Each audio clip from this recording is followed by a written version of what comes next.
Thank you, members.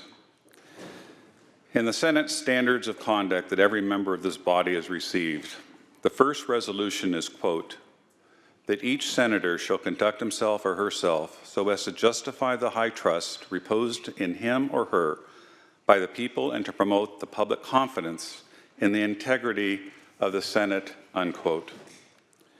In our first session of the year, it was decided by the majority party that a member of this body who's been subject to intense media attention due to allegations surrounding sexual harassment should take a paid leave of absence while this body has had a chance to investigate the allegations.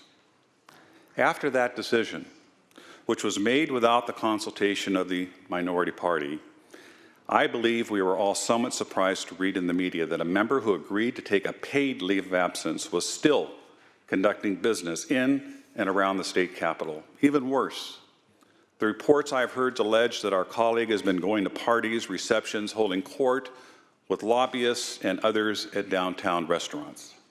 Unless I'm missing something, our colleague doesn't seem to be taking this whole situation seriously, and that's unforgivable. It has also come to my attention that the member in question was even allowed to use Senate resources to shuttle himself around the Capitol. I'm certainly hoping the Senate didn't pay for his travel up here to Sacramento. It seems strange to me also that the Legislative Women's Caucus, who time and time again claims it stands up for women's rights, gender pay equality, and talks about pervasive unequal treatment of women, has been absolutely silent on the issue of our colleague who is currently on a state-paid vacation while being investigated for sexual harassment.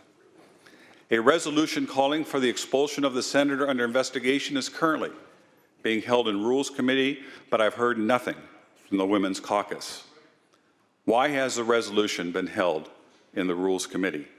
Is it for the fear that the people who vote for it may subject themselves to retribution or reprisal from people who hold powerful positions within this body? Is it because some may be concerned that if they speak out in support of the resolution, they will lose powerful chairmanships or committee assignments? Each of us on the floor were elected by citizens in our districts to keep the public trust, preserve the integrity of the Senate, and serve the people of California. A member who is on a leave of absence to allow a thorough investigation involving serious allegations of pervasive sexual harassment should not be conducting state business here in Sacramento or in his district. Each of our offices this week received a flyer listing phone numbers that people can call if they feel they've been a victim of harassment.